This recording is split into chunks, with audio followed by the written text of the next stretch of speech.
BBMP ಒಂದು ಅಚಾನಕ್ಕಾಗಿ ತೆಗೆದುಕೊಂಡಿರತಕ್ಕಂತಹ ನಿರ್ಧಾರ ಬೆಂಗಳೂರಿಗರನ್ನ ಸ್ವಲ್ಪ ಚಕಿತಗೊಳಿಸಿದೆ. ಕಾರಣ ಅಂತ ಹೇಳಿದ್ರೆ ಬೆಂಗಳೂರಿನಲ್ಲಿರತಕ್ಕಂತಹ ಬೀದಿ ನಾಯಿಗಳಿಗೆ ಊಟ ಕೊಡೋದಕ್ಕೆ, ಅದರಲ್ಲೂ ಕೂಡ ವಿಶೇಷವಾಗಿ ಮಾಂಸಾಹಾರ ಯುಕ್ತವಾಗಿರುವಂಥ ಊಟ, ಎಗ್ ರೈಸು, ಬಿರಿಯಾನಿ ಕೊಡಬೇಕು ಅನ್ನುವಂಥ ತೀರ್ಮಾನವನ್ನು ಘೋಷಿಸಿದ್ದಾರೆ. ಇದಕ್ಕೆ ಟೆಂಡರ್ ಬೇರೆ ಕರೀತಾ ಇದ್ದಾರೆ. 2.80 ಕೋಟಿ ರೂಪಾಯಿಗಳ ಟೆಂಡರ್ ಅಂತೇಳಿ BBMP ಕಡೆಯಿಂದ ಇರುವಂತಹ ಮಾಹಿತಿ. ಮತ್ತು ಅವರು ಹೇಳೋ ಪ್ರಕಾರ ಒಳ್ಳೆಯ ಊಟ ಕೊಟ್ಟರೆ ಅವು ಹೆಚ್ಚು ಫೆರೋಷಿಯಸ್ ಆಗಿ ವರ್ತಿಸೋದಿಲ್ಲ, ಕಚ್ಚೋದಿಲ್ಲ ಅಂತ ಹೇಳ್ಕೊಂಡು ಒಂದು ಅಂಶವನ್ನು ಉಲ್ಲೇಖ ಮಾಡ್ತಾ ಇದ್ದಾರೆ. ಇದು ಎಷ್ಟರ ಮಟ್ಟಿಗೆ ನಿಜ?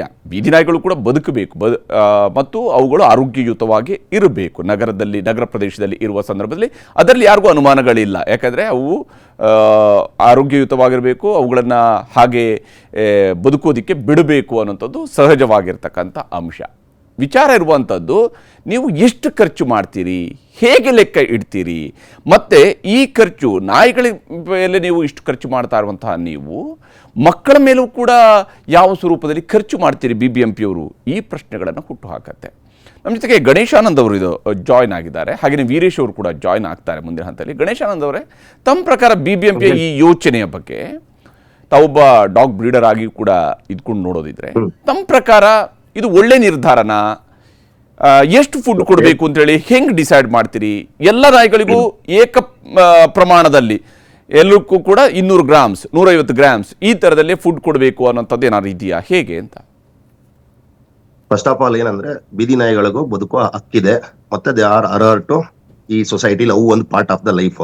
ಹೌದು. ಆದ್ರೆ ಬೇಸಿಕ್ ಆಗಿ ಬೇಕಾಗಿರೋದು ಹೆಲ್ತ್ ಕೇರು, ಮತ್ತೆ ಇವಾಗ ಆಲ್ರೆಡಿ ಎಕ್ಸಿಸ್ಟಿಂಗ್ ಆಗಿರೋ ಪೆಟ್ ಕೇರ್ ಏನಿದೆ ಅಂದ್ರೆ ಪ್ಯೂಪಾ, ಕರುಣ ಇವೆಲ್ಲ ಇದೆಯಲ್ಲ, ಅದನ್ನ ಇಂಪ್ರೂವೈಸ್ ಮಾಡ್ಬೇಕು. ಇವರು ಊಟದ ಬಗ್ಗೆ ಯೋಚನೆ ಮಾಡೋ ಬದಲು ಅವುಗಳ ಹೆಲ್ತ್ ಇಶ್ಯೂ ಆಗಿ ಇವರು ಯೋಚನೆ ಮಾಡೋದು ಒಳ್ಳೇದು. ವ್ಯಾಕ್ಸಿನ್ ಕವರ್ ಮಾಡೋದು, ಆಂಟಿ ರ್ಯಾಬಿಸ್ ಕವರ್ ಮಾಡೋದು, ಆಮೇಲೆ ಅವ್ರ ಹೆಲ್ತ್ಗೆ ವೆಟನರಿಯನ್ ಅಪಾಯಿಂಟ್ ಮಾಡ್ಕೊಳ್ಳೋದು, ಇದು ಬೇಕಾಗಿರೋ ಬೇಸಿಕ್ ನೀಡು. ಅದು ಬಿಟ್ಬಿಟ್ಟು scavengers, they are street dog ಮತ್ತು ಸ್ಕ್ಯಾವೆಂಜ್ ಮಾಡ್ತವೆ. ಅವು ಊಟ ಎಷ್ಟು ಬೇಕೋ ಅವು ಹುಡುಕಿ ಅವು ತಿಂತವೆ.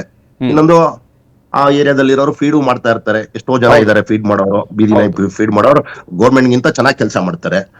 ಅವರೆಲ್ಲ ಇರ್ಬೇಕಾದ್ರೆ ಗೌರ್ಮೆಂಟ್ ಅದಕ್ಕೆ ಫೀಡಿಂಗ್ ಬಗ್ಗೆ ಯೋಚನೆ ಮಾಡೋ ಬದಲು ಅದು ಶೆಲ್ಟರ್ ಇದೆಯಲ್ಲ, ಶೆಲ್ಟರ್ ನ ಸ್ವಲ್ಪ ಇಂಪ್ರೂವೈಸ್ ಮಾಡಿ ಅಲ್ಲಿ ವೆಟನರಿಯನ್ ಸ್ವಲ್ಪ ಜಾಸ್ತಿ ಹಾಕಿ ಅವಕ್ಕೆ ಒಂದು ಬೇಸಿಕ್ ಹೆಲ್ತ್ ಕೇರ್ ಏನಿದೆಯೋ ಅದನ್ನ ಪ್ರೊವೈಡ್ ಮಾಡೋದ್ರಲ್ಲಿ ಅವ್ರು ಇನ್ವೆಸ್ಟ್ ಮಾಡೋದು ತಪ್ಪಿಲ್ಲ. ಅಲ್ಲ, ನನ್ಗೆ ಇಲ್ಲಿರುವ ಬೇಸಿಕ್ ಪ್ರಶ್ನೆ ಇದಿಷ್ಟೇ ಗಣೇಶ್. ಪ್ರಶ್ನೆ ಇರೋದೇನಂದ್ರೆ, ಈಗ ನಾವು ಬೆಂಗಳೂರಿನಲ್ಲೇ ನೋಡಿದ್ವಿ, ನಾನೇ ರಿಪೋರ್ಟ್ ಮಾಡಿದ್ವಿ, ನಾನು ಈ ಹಿಂದೆ ಇದ್ರ ಬಗ್ಗೆ ಒಂದು ವರದಿ ಕೂಡ ಮಾಡಿದ್ವಿ. ಆದರೆ ಚಾನೆಲ್ಗೆ ವರದಿಯನ್ನು ಮಾಡಿದ್ವಿ. ಒಂದು ಡೆತ್ ಆಗಿರುವಂಥದ್ದನ್ನ ಚಂದ್ರ ಲೇಔಟ್ನಲ್ಲಿ ಫಸ್ಟ್ ಟೈಮ್ ಒಂದು ಮಗು ಸತ್ತಾಗ ಅಲ್ಲಿ ಬಂದಂಥ ಉದಾಹರಣೆ ಏನು ಅಂತ ಹೇಳಿದ್ರೆ, ಅಲ್ಲಿ ಬಂದು ಮಾಂಸನ ಬಿಸಾಕ್ತಾ ಇದ್ರು, ಯಾರೋ ಬಂದು ನಾರ್ಮಲ್ ಆಗಿ ಬಿಸಾಕ್ತಾ ಇದ್ರೆ ಅವುಗಳನ್ನ ತಿಂದ ನಂತರ ನಾಯಿಗಳು ಫೆರೋಷಿಯಸ್ ಆಗಿ ವರ್ತಿಸ್ತಾ ಇದ್ವು. ಸೊ ಅಲ್ಲಿ ಒಂದು ಮಗು ಒಂಟಿಯಾಗಿ ಸಿಕ್ಕಾಗ ಅಟ್ಯಾಕ್ ಮಾಡ್ತು, ಅದನ್ನು ಕೊಂದು ಹಾಕ್ತು ಅಂತ ಹೇಳುತ್ತೆ. ಇದು 2008ರಲ್ಲಿ ಆಯಿತು ಘಟನೆ. ಅದಾದ ನಂತರ ಬೇರೆ ಬೇರೆ ವರ್ಷಗಳಲ್ಲಿ ಬೇರೆ ಬೇರೆ ಪ್ರಕರಣಗಳು ಬೆಂಗಳೂರಿನಲ್ಲಿ ನಡೆಯುತ್ತಾ ಬಂದಿದ್ದಾವೆ. ಈಗಿರುವಂಥದ್ದು, ನೀವು ಬಿರಿಯಾನಿ ಕೊಟ್ಟ ತಕ್ಷಣವೇ ಅವು ಫೆರೋಷಿಯಸ್ ಆಗಿ ವರ್ತಿಸಲ್ಲ. ಈ ವರ್ತನೆಗೂ ನೀವು ಕೊಡೋ ಬಿರಿಯಾನಿಗೂ ಅಥವಾ ಎಗ್ ರೈಸ್ಗೂ ಏನಾದ್ರು ಸಂಬಂಧ ಇದೆಯಾ?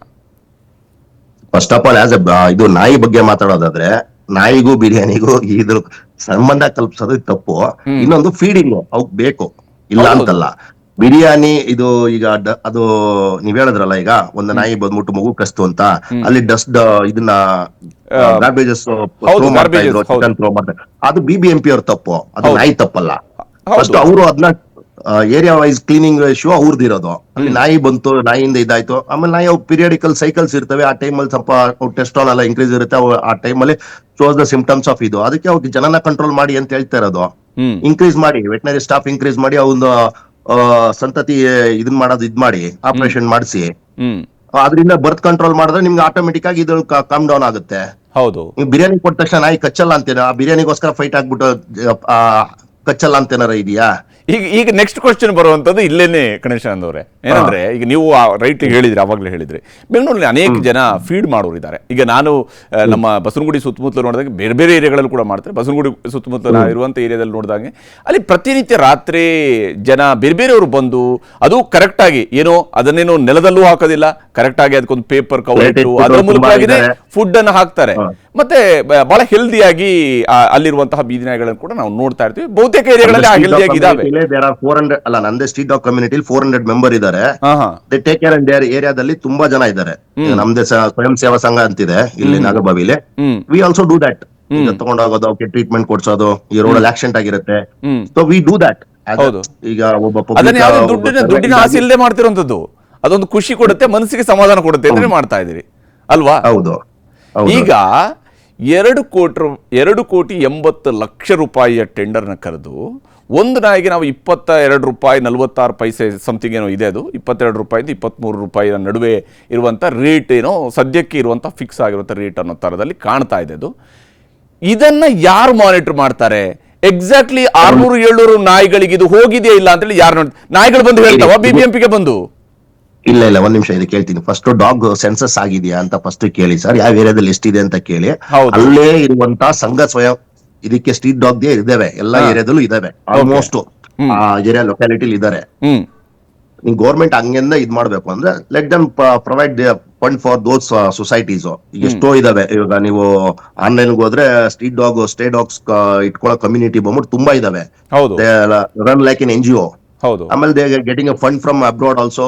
some good people are providing the funding ಇಲ್ಲಿ ಲೋಕಲ್ ಆಕ್ಟ್ ಎಲ್ಲಾನು ಕೊಡ್ತಾ ಇದ್ದಾರೆ.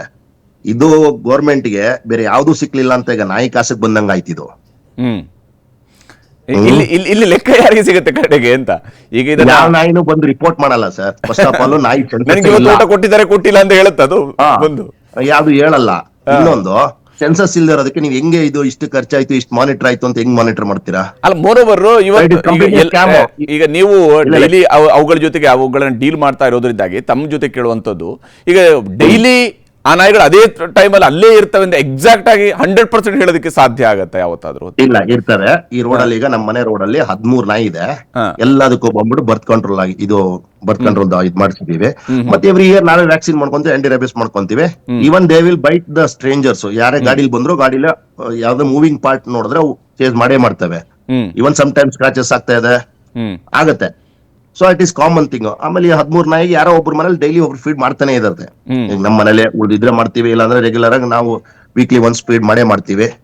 ಇನ್ ಬೇರೆಯವರು ಯಾರೋ ಒಬ್ರು ಮಾಡ್ತಾ ಇರ್ತಾರೆ. ಸೊ ಡಾಗ್ ಬಂದು ಊಟ ಹಾಕಿ ಅಂತ ಕೇಳ್ತಲ್ಲ. ಬೇಸಿಕ್ ನೀಡ್ ಏನಿದೆ ಹೆಲ್ತ್ ಬೇಕಾ ವ್ಯಾಕ್ಸಿನ್, ರೇಬಿಸ್, ಈ ಜನ ಇದು ಅದೆಲ್ಲ ಎಷ್ಟು ಮಟ್ಟಿಗೆ ನಡೀತಿದೆ? ಅದ್ರಲ್ಲೇ ಬಿಗ್ಗೆಸ್ಟ್ ಸ್ಕ್ಯಾಮ್ ಅದು. ಪರ್ ಡಾಗ್ ಗೌರ್ಮೆಂಟ್ ಇವಾಗ I think they are paying around 1000 rupees per dog. ಹೌದು. ಅದನ್ನ ಹಿಡ್ಕೊಂಡ್ಬಂದು ಆಪರೇಟ್ ಮಾಡಿ ಮತ್ತೆ ವಾಪಸ್ ಅದು ಯಾವ ಏರಿಯಾದಿಂದ ಅದೇ ಏರಿಯಾಗೆ ಬಿಡೋದಕ್ಕೆ they are charging around 1500 or 2000 rupees per dog. Okay. Already ಅದೇ ದೊಡ್ಡ ಬಿಗ್ಗೆಸ್ಟ್ ಸ್ಕ್ಯಾಮ್. ಅದರಲ್ಲಿರೋರೆಲ್ಲ ನಮ್ಮ ಈ ಅಸ್ಸಾಂ ಇಂದ ಬಂದು work employees around 2500 people are working in that. ಇದು ಎಷ್ಟೋ ಜನಕ್ಕೆ ಟೆಂಡರ್ ಕೊಟ್ಟಿದ್ದಾರೆ. ಅದೇ ದೊಡ್ಡ ಸ್ಕ್ಯಾಮ್ ನಡೀತಾ ಇದೆ. ಅದು ಸಾಲದು ಅಂತ ಇನ್ನೊಂದು ಊಟಕ್ಕೆ ಹಾಕೋದೊಂದು ಸ್ಕ್ಯಾಮ್. ಇದು ಒಂದು ಸ್ಕ್ಯಾಮ್ ಆಗುತ್ತೆ. ಕಂಟ್ರೋಲ್ ಅನ್ನುವಂಥದ್ದನ್ನ ಇವ್ರು ಹೇಳ್ತಾ ಇರುವಂತ ಇಷ್ಟು ವರ್ಷಗಳಲ್ಲಿ ನೋಡಿದಾಗ ಕಂಟ್ರೋಲ್ ಆಗಿರುವಂತದ್ದು ಎಲ್ಲೂ ಕಾಣ್ತಾ ಇಲ್ಲ. ಕಂಟ್ರೋಲ್ ಆಗಿದೆ. I should say it is around 50% as control has come. ಇನ್ನೂ ಇರ್ತವೆ ಎಲ್ಲಿಂದ ಹೊರಗಡೆ ಒಂದು ಡಾಗ್ ಒಂದು ಮೈಗ್ರೇಷನ್ ಜಾಸ್ತಿ ಇರುತ್ತೆ. ಈಗ ಯಾರೋ ಒಬ್ರು ತಗೊಂಡ್ಬಂದ್ಬಿಟ್ಟಿರ್ತಾರೆ. ಅದೇ ಮೈಗ್ರೇಷನ್ ಅಂದ್ರೆ ಯಾರೋ ಒಬ್ರು ಇನ್ನೊಂದು ಏರಿಯಾದಿಂದ ತಂದು ಬಿಟ್ಟಿರ್ತಾರೆ, ಬಂದ್ಬಿಟ್ಟಿರ್ತಾರೆ. ಅದು ಮತ್ತೆ ರೀಪ್ರೊಡಕ್ಟ್ ಮಾಡುತ್ತೆ, ಆಗುತ್ತೆ. So it has to be monitored. ಈಗ ಇರೋ ಇದನ್ನೇ ಮಾನಿಟರ್ ಮಾಡಿ ಅದನ್ನೇ ಸ್ವಲ್ಪ ಇಂಪ್ರೂವ್ ಮಾಡ್ಲಿ. ಅದನ್ನ ಬಿಟ್ಟು ಅದಕ್ಕೆ ಊಟಕ್ಕೆ ಹಾಕೋ ಸ್ಕೀಮ್ ಅಂದ್ಬಿಟ್ಟು ಇದೊಂದು ಹೊಸ ಸ್ಕ್ಯಾಮ್ ಮಾಡ್ತೀನಿ ಅನ್ನೋದು ಬದಲು ಇರೋ ಸ್ಕೀಮ್ನೇ ಇಂಪ್ರೂವೈಸ್ ಮಾಡ್ಲಿ ಅಂತ ನಾನು ಹೇಳೋದು. ನಿಜ. ಯಾಕಂದ್ರೆ ತುಂಬಾ ಚೆನ್ನಾಗಿ ಹೇಳಿದ್ರಿ ನೀವು. ಇರೋ ಸಿಸ್ಟಮ್ ಅನ್ನು ಇಂಪ್ರೂವೈಸ್ ಮಾಡ್ಬೇಕು. ಇಲ್ಲಿ ವಾಸನೆ ಬರ್ತಾ ಇರೋದು ಅದರದೇ. ನೀವು ಹೇಳಿದ್ರಲ್ಲ ಸ್ಕ್ಯಾಮ್ ಆಗಬಹುದು ಅಂತ ಹೇಳ್ಕೊಂಡು. ಪ್ರಶ್ನೆ ಇರೋದು ಊಟ ಕೊಡಿ, ನಿಮ್ಮ ಪ್ರಯಾರಿಟಿ ಏನು ಅನ್ನುವಂಥದ್ದು ಬರುತ್ತೆ. ಸರ್ಕಾರಗಳ ಪ್ರಯಾರಿಟಿ ಏನಿರಬೇಕು ಅನ್ನುವಂಥದ್ದು ಬರುತ್ತೆ. ಸಾರ್ವಜನಿಕರು ತಮ್ಮದೇ ಆದಂತಹ ಪ್ರಯಾರಿಟಿಯಲ್ಲಿ ಅವುಗಳನ್ನ ತಮ್ಮದೇ ಆದಂತಹ ರೀತಿಯಲ್ಲಿ ಖುಷಿಯಿಂದ ಅವುಗಳ ಒಂದಿಷ್ಟು ಸಾಕು ಅಂತ ಅದಕ್ಕೆ ಪ್ರೋತ್ಸಾಹ ಕೊಡ್ಬೇಕಂತಿದ್ರೆ, ಅವ್ರನ್ನ ಮೋಟಿವೇಟ್ ಮಾಡ್ಬೇಕು ಅಂದ್ರೆ ಬೇರೆ ಏನಾದ್ರೂ ಒಂದು ಅವ್ರಿಗೆ ಒಂದು ಹೆಲ್ಪಿಂಗ್ ಹ್ಯಾಂಡ್ ಅನ್ನ ಸರ್ಕಾರಗಳು ಕೊಡಬಹುದು, ಅವ್ರ ಜೊತೆಗೆ ಸೇರಬಹುದು. ಇನ್ನೂ ಒಂದು ಹೇಳ್ತೀನಿ. ಇಷ್ಟೊಂದು ಗೌರ್ಮೆಂಟ್ ಇನಿಷಿಯೇಟಿವ್ ಸ್ಟ್ರೀಟ್ ಡಾಗ್ ಗೆ ಮಾಡ್ಬೇಕಂದ್ರೆ street dog awareness camp for adoption for street dog ಅಂತ ಒಂದು ಇದನ್ನೇ ಮಾಡ್ಲಿ. ಕಾಸು ಕೊಟ್ಟು ಬ್ರೀಡ್ ತಗೊಳ್ಳೋ ಬದಲು ಸ್ಟ್ರೀಟ್ ಡಾಗ್ ನ ಅಡಾಪ್ಟ್ ಮಾಡ್ಕೊಳ್ಳೋಂಥದ್ದು ಮಾಡ್ಲಿ. ಹೌದು. ಅಂದ ಸ್ಟ್ರೀಟ್ ಡಾಗ್ ನ ತಗೊಂಡ್ಬಂದು 6 months ಅಡಾಪ್ಷನ್ ಪ್ರೋಗ್ರಾಮ್ ಹಾಕೊಂಡು let them train those dogs, hmm. Then give it for adoption. ಅದ್ ಮಾಡೋದು ತುಂಬಾ ಒಳ್ಳೆ ಇದಲ್ವಾ? ರೋಡ್ ಅಲ್ಲಿ ನಾಯಿ ಒಂದ್ ಮನೆ ಸಿಕ್ಕಂಗ ಆಗುತ್ತಲ್ಲ, ಒಂದ್ ಶೆಲ್ಟರ್ ಹೌದು. ಸಿಕ್ಕಂಗ ಆಗುತ್ತಲ್ಲ. ಹೌದು. ಅವಾಗ ಯಾವ ನಾಯಿ ಈಗ ಇವರು ಈ ಫುಡ್ ಕೊಡುವಂತದ್ದು, ಬಿರಿಯಾನಿ ಕೊಡುವಂತದನ್ನ ಕಂಟಿನ್ಯೂ ಮಾಡಿಸ್ಬೇಕಾ ಅಥವಾ ಇದನ್ನ ಟೆಂಡರ್ ಪ್ರಾಸೆಸ್ ಮಾಡ್ಬೇಕು ಅಂತೀರಾ ಅಥವಾ ಇದನ್ನ ನಿಲ್ಲಿಸೋದು ಒಳ್ಳೇದು ಅಂತೀರಾ? ನಿಲ್ಸೋದು ಒಳ್ಳೇದು ಸರ್. ಎಲ್ಲಾರ್ದು ಟ್ಯಾಕ್ಸ್, ಎಲ್ಲಾರು ಹಾರ್ಡ್ ಅರ್ನ್ ಮನಿ ಇದು, tax pair. So even I am A tax pair. ಹೌದು. ಈಗ ನನ್ ದುಡ್ಡು ಹಂಗ ಹಾಳಾಗುತ್ತೆ ಅಂದಾಗ ನನಗೂ ಹೊಟ್ಟೆ ಉರಿಯುತ್ತಲ್ವಾ? ನಿಜ ನಿಜ ನಿಜ. ಈಗ ದುಡಿಯೋದ್ ನಾನು, ಖರ್ಚು ಮಾಡೋದು ಒಬ್ಬ ನಿಜ ಅಲ್ವಾ? ನಾನು ಒಬ್ಬ ದುಡಿಯೋದಲ್ಲ. ನಂತರ ಇಲ್ಲಿ 4 ಕೋಟಿ ಕನ್ನಡಿ, 6 ಕೋಟಿ ಕನ್ನಡಿಗರು ಅಂತೀರಲ್ಲ, 6 ಹೌದು. ಕೋಟಿ ಕನ್ನಡಿಗರು ಎಲ್ಲಾರು ಇಲ್ಲಿರೋ ಬೆಂಗಳೂರಲ್ಲಿರೋ ನಾಗರಿಕರು ಇಂದ ಹಿಡಿದು ಎಲ್ಲಾ ಇಡೀ ಕರ್ನಾಟಕ ನಾಗರಿಕರೇ ಅದ್ರದ್ದು ದುಡ್ಡಲ್ವಾ ಅದು ಎಲ್ಲಾರ್ದು? ಹೌದು ಹೌದು ಹೌದು.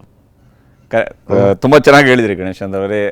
Thank you. ನಮ್ಮ ಜೊತೆಗೆ ಇವರು ಡಿಸಿಷನ್ ತಗೋಬೇಕಾದ್ರೆ ಪಬ್ಲಿಕ್ ಒಪಿನಿಯನ್ ಮಾಡ್ಬೇಕು. ಇವರು ಎಸ್ ಎಕ್ಸಾಕ್ಟ್ಲಿ ಪಬ್ಲಿಕ್ ಪೋಲ್ ಮಾಡ್ಬೇಕು, ಹೌದು whether we should do this or not ಅಂತ. ಹೌದು. ಬಹುಶಃ ನಿಮಗೂ ಗೊತ್ತಿರಬಹುದು, ಚಂದ್ರ ಲೇಔಟ್ ನಲ್ಲಿ ನಡೆದಂತಹ ಪ್ರಕರಣದ ನಂತರ, ಅದಾದ ನಂತರ 2-3 ಪ್ರಕರಣಗಳಾದಾಗ ಜಯರಾಜ್ ಅವರು ಕಮಿಷನರ್ ಇದ್ದಾಗ ಮೇಯೋ ಹಾಲ್ ಅಲ್ಲಿ ಒಂದು ದೊಡ್ಡದಾದಂತ ಒಂದು ಸಭೆಯನ್ನು ಮಾಡಿದ್ರು. ಬೀದಿ ನಾಯಿಗಳ ವಿಚಾರಗಳಿಗೆ ಸಂಬಂಧಪಟ್ಟ ಒಂದು ದೊಡ್ಡ ಸಭೆ ನಡೆಸಿ ಅವತ್ತು ಕಮಿಷನರು ಅಡಾಪ್ಟ್ ಮಾಡುವಂತ ಸ್ಕೀಮ್ ಅನ್ನು ಕೂಡ ತಂದಿದ್ರು.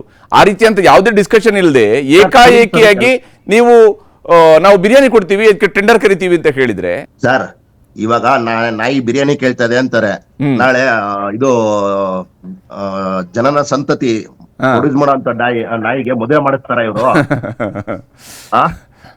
ಎಕ್ಸಾಕ್ಟ್ಲಿ. ಎಸ್.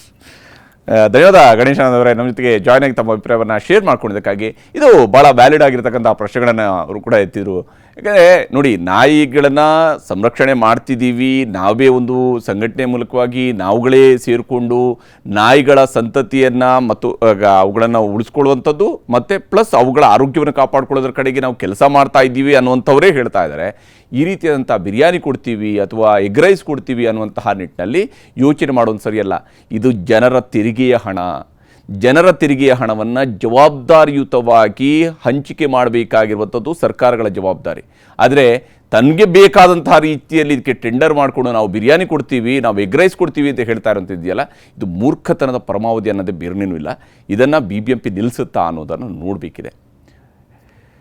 ಇದು ಈ ವಾರದ ಕನ್ನಡಿಯಲ್ಲಿ ಪ್ರತಿ ವಾರವೂ ಕೂಡ ಆಯಾ ವಾರದ ಪ್ರತಿಯೊಂದು ಇಂಟ್ರೆಸ್ಟಿಂಗ್ ಸಂಗತಿಗಳನ್ನು ನಿಮ್ಮ ಮುಂದೆ ವಿಶೇಷವಾಗಿ ಪ್ರಸ್ತುತಪಡಿಸುವಂತಹ ಪ್ರಯತ್ನವನ್ನು ಮಾಡ್ತಾ ಇರ್ತೀನಿ. ನೀವು ನ್ಯೂಸ್ 18 ಕನ್ನಡದ ಸಬ್ಸ್ಕ್ರೈಬರ್ ಆಗೋದಕ್ಕೆ ಮರಿಬೇಡಿ. ನಮಸ್ಕಾರ.